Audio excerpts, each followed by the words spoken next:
The analogy that I'd like to give is like, if you're very overweight and you have 6 months to lose weight, that's a lot of time to lose weight, right? So like, would you judge your scale weight by what it is now, or would you judge it by like the potential that you can be in 6 months' time? I think if you're currently scoring around 50%, you have the potential to get into a top 30 school. So what I mean by top 30 school is like a school ranked probably between 15 to 30. So the schools would be like Fort Street, Sydney Girls, Northern Beaches College,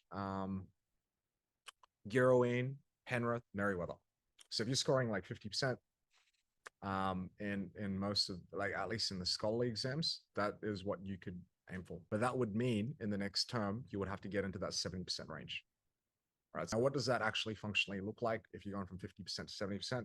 That means clearing up more concepts in maths. Because if you're scoring 50% in maths, my guess is that half of your mistakes are going to be silly mistakes or fluency issues where you're just not fluent enough and you just need to do more questions.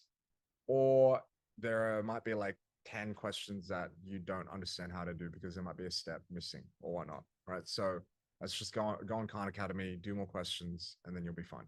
To improve your mark by 10%, that's really just like 3 or 4 questions. It's not a lot, right? And so, when we talk about improving our English mark by like 15% over term, that's really just like what, like 5, 6 questions. So it's really quite doable when you break it down like that. I know a lot of the rankings and can my child get into this school XYZ is like very confusing. But if you just break it down very simply, it's like, is your child able to gain 5 or 6 questions over the next 6 months?